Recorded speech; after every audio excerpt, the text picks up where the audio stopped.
Hello guys, तो welcome back to my channel. आज हम देखने जा रहे हैं रजत पवार की नई वीडियो। तो चलिए वीडियो को शुरू करते हैं।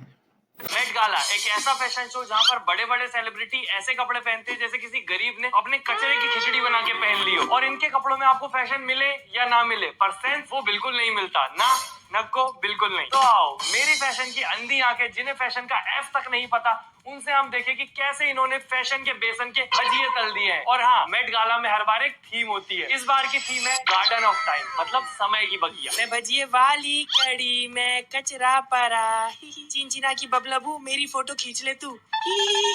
थांबा थांबा, दिवाली वाली फुलझड़ी नहीं लग रही क्या? ये 19-20 का फर्क है, इसमें उसमें 19 लाख का फर्क है। मैं तो ये सोच रहा हूँ कि कपड़ों के फैशन शो में कपड़ा कहाँ है? ये तो आपने चमकने चिंटुकले वाले लेसेस चिपका लिए आपस में। और ये सच में किसी डिजाइनर ने बनाया है या फिर किसी टेलर की बेटी ने पापा का कचरा उठा के कपड़ा बना लिया? और एक ये आई थी लल्ला लल्ला लोरी दूध की कटोरी, अपना बचपन का सर्दी वाला टोपा पहन के।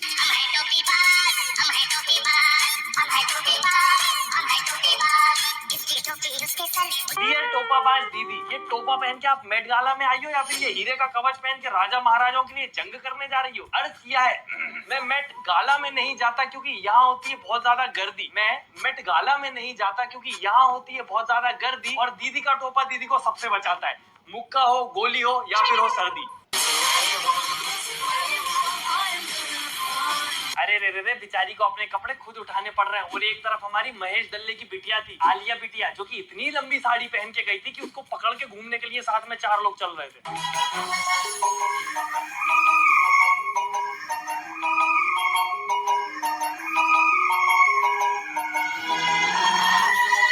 अरे दीदी, आपकी साड़ी तो ले जाओ, यही रह गई थी। मेरी पैंट थोड़ी सी लंबी होती है ना, तो उसमें फंस के मैं खुद गिर जाता हूँ। अभी भी देख लो, चड्डे में बैठा हूँ मैं। और ये बेचारे इतनी लंबी लंबी साड़ी पहन के ऐसी जगहों पे जाके घूम फिर लेते हैं। और हमारी अम्बानी जी की बिटिया रईस पुत्री, वो तो गई नहीं मेट गाला में, वरना उसकी साड़ी और लंबी थी।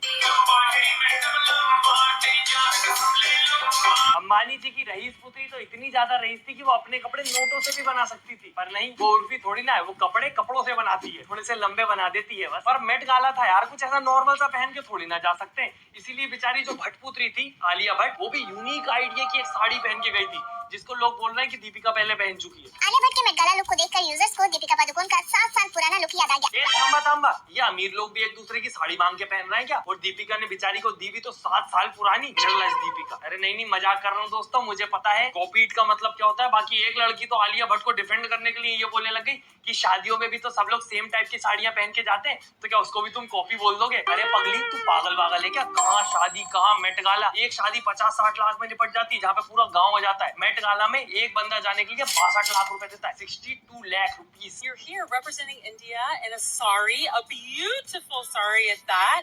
Who designed this? 1,905 man hours and 163 craftsmen, embroidery workers, everybody to make this garment. पर दोस्तों, कुछ भी कहो, सीरियस नोट पे आलिया भट्ट कहीं ना कहीं इंडिया को रिप्रेजेंट कर रही है। और वहां पर जाने के लिए उसने और जितने भी लोग गए, सबने 62 लाख रुपीज दिए पर पर्सन। और सोचो तुम, ये जो उसने ड्रेस पहनी है, इसके ऊपर कितने सारे लोगों की मेहनत, कितना पैसा, कितना टाइम लगा है। और उसके बावजूद ये गीली चवन्नी कमेंट में आके बोलती है आलिया इज अ छपरी girl dot dot dot dot dot dot. या अगर कोई अपने देश को रिप्रेजेंट कर रहा है तो एटलीस्ट वहां तो उसके मजे मत लो। पर नहीं, कमेंट में तुरंत फनी बनना होता है। और मजे लेने ही है तो इतने सारे लोग थे वहां मजे लेने के लिए, इनके ले लो। जैसे एक ये दीदी थी जो बाथरूम से उठ के सीधा मेट गाला में ही आ गई। तू मेरा टॉवेल, मैं तेरी पागल, सब मैनू कहंदे जाना जाना। मैडम, मेरे पास एक्स्ट्रा कपड़े हैं, मेरे ले लो, लोग देख रहे हैं मैडम। अरे बबलू, लोगों को ही तो दिखाना है फैशन। 62 लाख, 62 लाख रुपीज दिए इसने अपने फैशन को दिखाने के लिए। और फैशन दिखाने के नाम पे क्या दिखाया? ये इसके पास ना तो रेडी होने का टाइम था, ना कपड़े पहनने का। और थीम के कपड़ों के नाम की बगिया तो इसके कपड़ों में वैसे भी नहीं मिलेगी ना, नको बिल्कुल नहीं। और इतनी अगर जल्दी थी तो बिना नहाए आ जाती, झीतड़ी आ जाती मैं तो कहता हूँ, और बोल देती आके कि यही फैशन है, इस पालक झोपड़ी की तरह। सुबह सुबह चिड़िया से घोंसला चुरा के लाई हूँ, अंडे अभी भी इसमें ही है, बोलते हैं ना सेव बर्ड्स। पर दोस्तों, हद तो तब हो गई जब एक बेचारी अबला नारी नहाते नहाते भग के आ गई, लुंगी लपेट के, वो भी गीली। अरे मेरी चड्डी कहाँ गई? उप्स, मैं तो भूल ही गई, वो तो आज मैंने पहनी ही नहीं है। और मैडम, कपड़े दिखाने तो बॉडी नहीं, फैशन शो, इंस्टाग्राम रील तोड़ना है। कितनी गरीब है बेचारी, शरीर पर कपड़े नहीं है, सर पे बाल नहीं है, खोपड़ी में दिमाग नहीं है। अरे बहन, 62 लाख रुपए, 62 लाख रुपीज दिए आपने यहाँ पे आने के लिए, तो एटलीस्ट कुछ पहन के आ जाती, कुछ नहीं तो वो जो 62 लाख रुपीस थे उनका कैश निकलवाती और वो नोट चिपका लेती तो ज्यादा हरी भरी बगिया लगती, पर नहीं, वो पैसे का अपमान हो जाता, पुलिस पकड़ लेती। और वैसे भी इसको तो मेट गाला को वेट गाला बनाना था, गीला गाला। ये कितना गंदा साउंड कर रहा है। बाकी दोस्तों मेरी भी हालत कुछ ऐसी हो जाती है जब मैं सफेद शर्ट पहन के बारिश में निकल जाता हूँ। और एक बेचारी ये थी जिनके पास कपड़े पहनने का समय नहीं था, और एक बेचारी वो थी जो दिखाने ही नहीं चाहती थी कि समय लगा के पहना क्या है।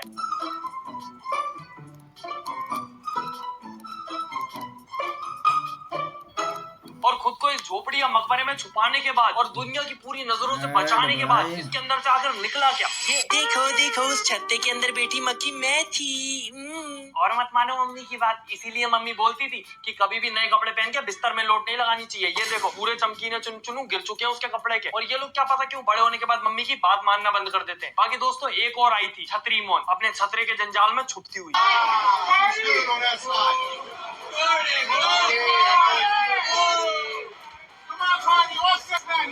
मुझे तो बस ये जानना है कि कब से बगिया में काले फूल खिलने लगे। हिम गई खेत के कुएं में, कार्डी भी नशे के कुएं में। हमारी बगिया में काले फूल खिलते हैं। हाँ, हमारे यहाँ के फूलों को भी हमारे जैसी चुले कुछ अलग करने की। और ये काला कुआ छतरी मोन इतनी ज्यादा नशे में थी कि जिस डिजाइनर ने इसके ऊपर मेहनत की, मजदूरी की, इसको उसका नाम तक नहीं पता। But you feel amazing. Who made this? I feel amazing. This is amazing designer. They're Asian and everything, so yeah. और लोगों को आपने होटल से साबुन, टूथपेस्ट, मंजन ये सब चुरा के भागते हुए देखा होगा। आज मैं आपको एक ऐसी लड़की दिखाने वाला हूँ जो कि होटल से बेडशीट, चादर, पर्दे ये सब चुरा के भाग रही थी। दुन दुन दुन दुन। अरे भैया ऐसे मत देखो, ये आपके यहाँ का नहीं है, हमारे यहाँ भी सेम ही है ऐसा। तो तू एक काम कर, ये रेड कारपेट भी लपेट ले। गैर मर्दों से बात नहीं करती मैं, हट निर्लज। अब पर्दे ये चुरा चुकी थी, कुछ बचा ही नहीं था चुराने को, तो एक बेचारी को एल्यूमिनियम फॉइल चुरानी पड़ी। अरे मुझे एक्चुअली ना ठंड बहुत लगती है, मैंने सुना है इसमें रोटी गर्म रहती है, तो मैं भी तो हमेशा रोती ही रहती हूँ ना, तो मैं भी इसमें गर्म रहूंगी। कौन बोल रहा है अब रोटी का क्या होगा? रोटी का चूरमा बन जाएगा। और मैं आपको एक बार और याद दिला दूं, ये सब 62 लाख रुपए 62 लाख रुपीस पर पर्सन दे के यहाँ पर आते हैं। और कुछ लोगों के तो चेहरे पे इस बात का दुख भी साफ साफ नजर आता है। ऐसा लग रहा है बेचारी को सुबह सुबह जोर से लगी थी और किसी ने इसके बाथरूम के दरवाजे पे ताला लगा दिया। अब बाथरूम ढूंढते ढूंढते गलती से बेचारी मेट गाला में घुस गई। अब यहीं पे मजबूरी में खड़ी हुई है, क्योंकि इस ड्रेस में बगिया क्या रोड साइड पे लगा हुआ झाड़ झंडा भी नहीं लग रही है ये। और इसके अलावा एक और ड्रेस थी जो कि सबसे ज्यादा बगिया वाले थीम के करीब। इसको देखकर तो समझ ही नहीं आ रहा कि आखिर ये क्या बनी है। उल्टा पड़ा हुआ मशरूम बनी है कुकुरमुत्ता, या फिर ये उल्टी मरमेड बनी है, या तो फिर ये रेत में धसा हुआ आधा फूटा कप बनी हुई है। क्या बनी है आखिर ये? और इन लोगों को देख के सबसे पहले दिमाग में यही आता है कि ऐसा उल्ट पटांग सा फैशन करके ये लोग चलते कैसे होंगे। तभी मेरे सामने एक ये यूनिक ड्रेस आ गई, बहुत यूनिक। अपनी 3 साल की बच्ची याद आ गई। थोड़ा सा झुक के उठा ले, खमन ठोक ले। मैं सिर्फ आपको उठाने के लिए झुक सकता हूँ और कभी नहीं। अगर आपको समझ नहीं आया है तो मैं बता देता हूँ, ये ड्रेस रेत का यूज करके बनी है। जी हाँ, रेत को इंग्लिश में क्या कहते हैं? सैंड। सैंड का यूज करके बनी है। और इस मूवमेंट पे मुझे ये समझ नहीं आ रहा कि थीम जो थी वो गार्डन थी, बगिया था, या फिर सूखा हुआ बगिया था, रेगिस्तान था जहाँ पर सिर्फ रेत और सूखापन है। और एक टाइम था जहाँ पर फैशन आपको अट्रैक्टिव बनाने के लिए किया जाता था, मतलब कि आप अट्रैक्टिव लगो। आज के टाइम पे फैशन किया जाता है आपको अपाहिज बनाने के लिए। आप अपाहिज लगने चाहिए कि आपको उठाने के लिए 4 लोग लगे एटलीस्ट। चल तो आप खुद से पावे मत, हाथ वाथ हिलाना भी देखो जितना हो सके कंट्रोल करवा देंगे आपका। बाकी इस साल के मेट गाला में सबसे ज्यादा तारीफ जिसकी हुई वो थी झेंडाया, मतलब इंडिया के मीडिया वाले उसको झेंडिया बोलते, तो मैं भी बोलता हूँ। आज बैटमैन छुट्टी पर है, आज मैं बैट मिनी बनी हूँ, उसकी जगह पर ड्यूटी बजाऊंगी। अभी अभी एक माली की जान बचा के आई हूँ, प्यार से सर पर फूलों का गुलदस्ता भी तो मार दिया उसने मेरे। लड़कियों के पास फैशन के लिए इतने सारे ऑप्शन होते हैं, इतनी सारी चीजें होती है चूज करने के लिए, और हम लड़के सिर्फ एक ही ऑप्शन है सूट। और वो सूट भी सिर्फ हम लड़के नॉर्मली नहीं पहनते, तो बेटारों को भी पहनाया जाता है। वो बेटारों को भी ड्रेस कोड बना दिए। तो बहन की शादी हो, फूल का फंक्शन हो या मेट गाला हो, लड़कों के पास एक ही ऑप्शन है, वेटरों वाला सूट। सब जगह वेटर बन के जाओ। ओए होए, हाय हाय, ओए होए, बतोबदी बतोबदी बतोबदी, अच्छे लड़ी बतोबदी। हम लड़के हैं जनाब, हमारे साथ ऐसा ही होता है। डिजाइनर भी हम लड़कों के लिए सिर्फ सूट ही बनाता रह जाता है। बाकी आप लोग मेरा दिन बना सकते हैं इस वीडियो को लाइक और चैनल को सब्सक्राइब करके। बाकी काफी सारे लोगों का ये भी कहना था कि मेट गाला में बहुत सारे लोग तो ऐसे थे जो कि उर्फी से इंस्पायर्ड थे, उनका फैशन उर्फी से मिलता जुलता था।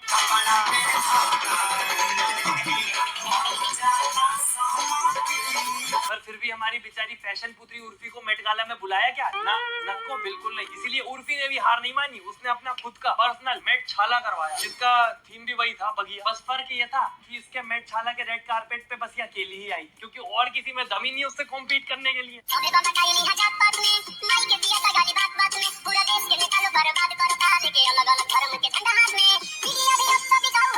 भाई कोई डिजर्व करे ना करे, हमारी हमारी उर्फी सबसे ज्यादा डिजर्व करती थी मेट गाला में जाना, पर फिर भी बेचारी को नहीं बुलाया। अगर ये लोग बुला लेते ना तो उसका फैशन देख के तो वो लोग भी घबरा जाते कि हे भगवान, ये तो सोच भी नहीं सकते थे हम लोग। तो उर्फी के लिए तो मेरे को लगता है उन लोगों को जितनी उर्फी के पास डिजाइन है, आइडिया है, एक अलग से मेट लाला रखना पड़ेगा उर्फी के लिए, तभी उर्फी की आत्मा को शांति मिल पाएगी। और मेरी आत्मा को शांति तब मिलेगी, संतुष्टि तब मिलेगी जब आप वीडियो लाइक करोगे, चैनल सब्सक्राइब करोगे और कमेंट में लिखोगे कि फेवरेट पार्ट कौन सा लगा और वीडियो किस पे चाहते हो। दोस्तों प्लीज सपोर्ट कर दो, चैनल बहुत ज्यादा डाउन है, काफी ज्यादा बुरा माहौल है अभी। तो हम मिलते बाकी अगली वीडियो में। Tata bye bye, good night, धन्यवाद। वीडियो अच्छा लगा हो तो वीडियो को लाइक करें, चैनल को सब्सक्राइब करें।